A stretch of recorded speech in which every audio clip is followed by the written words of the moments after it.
Bismillahirrahmanirrahim. Assalamualaikum warahmatullahi wabarakatuh. Perkenalkan, nama saya Laluzini Arifin, kelas 2B dengan NIM 2581145. Di sini saya akan mempresentasikan hasil karya tulis ilmiah saya yang berjudul Kajian Sosiologi dan Pendidikan IPS.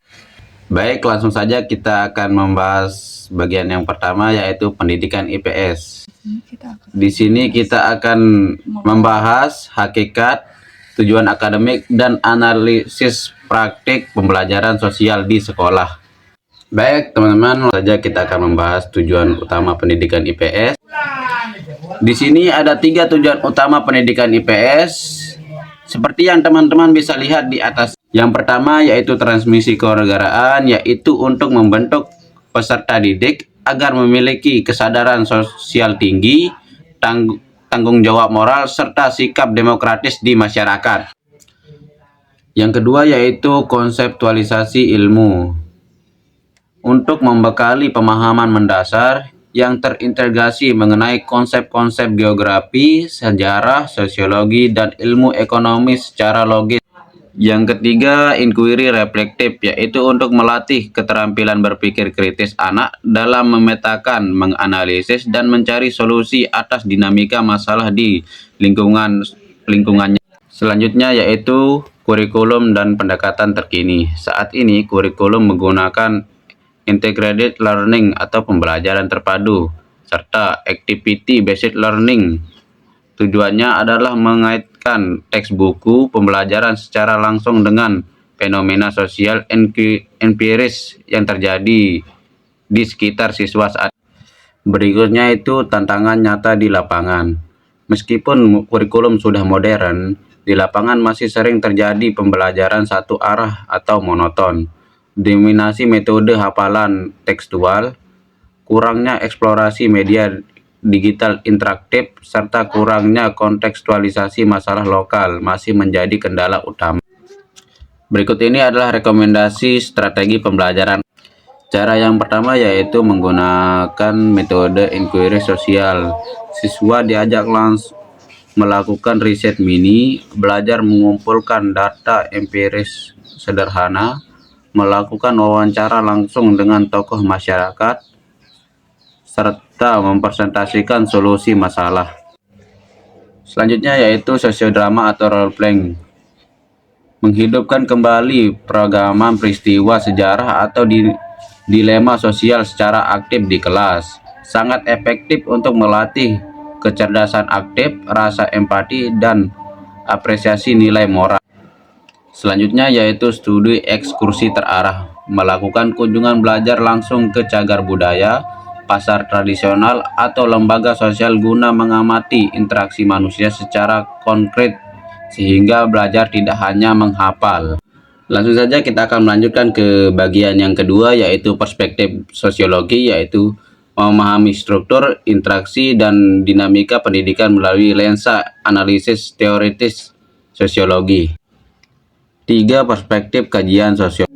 Langsung saja kita lanjut ke bagian yang pertama, yaitu fungsional struktural, memandang masyarakat sebagai suatu sistem terintegrasi yang saling bergantung.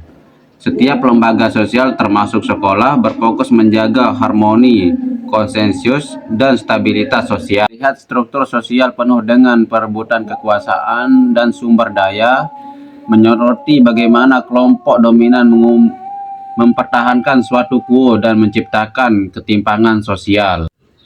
Yang ketiga yaitu interaksi-yorisme simbolik, berfokus pada level mikro, interaksi sehari-hari, menganalisis bagaimana individu menciptakan dan menafsirkan makna sosial melalui simbol, gestur, bahasa, serta proses pelebaran. Berikutnya ada sinergi kajian sosiologi dan pendidikan IPS. Sosiologi sebagai alat analisis. Sosiologi memberikan dasar keilmuan objektif berupa teori-teori teruji untuk melatih perilaku kolektif, stratifikasi kelas, penyimpangan, serta dinamika budaya di tengah arus global. Selanjutnya ada IPS sebagai media penanaman nilai. Mulai kurikulum IPS di sekolah, teori-teori sosiologi yang abstrak diturunkan menjadi materi yang membumi, sehingga melatih kepekaan, kemanusiaan, serta kesiapan siswa menjadi warga negara yang kritis. Berikut ini ada tabel perbandingan teori sosiologi pendidikan. Mungkin teman-teman bisa lihat sendiri di atas. Mungkin videonya bisa di-pause sebentar untuk melihat.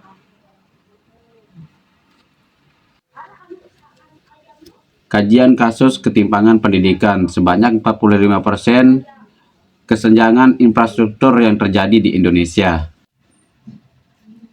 Analisis konflik struktural. Kesenjangan besar dalam analisis teknologi dan kualitas guru antara wilayah kota utama dengan daerah 3T merupakan isu real sosiologi di Indonesia. Melalui perspektif konflik sosiologi, pembelajaran IPS diajarkan agar tidak bisa terhadap kelas menengah. Guru IPS harus mampu membawa realitas ini ke dalam diskusi kelas untuk membangun kepekaan empati sosial yang murni tanpa sekedar menghafal di kesimpulan kajian dan refleksi akhir.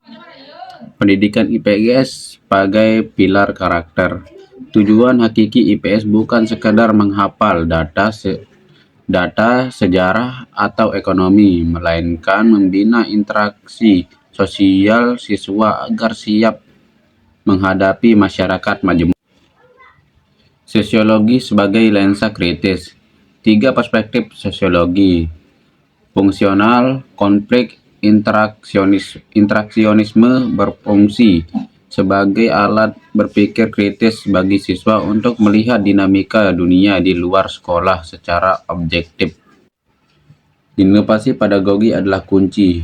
Guru IPS harus berani melangkah keluar dari pola dikte catat tradisional. Pemanfaatan strategi inquiry aktif dan sosiologi praktis untuk diperlukan demi mutu pendidikan nasional. Mungkin hanya ini yang bisa saya sampaikan. Terima kasih. Saya Lalu Zani Arifin.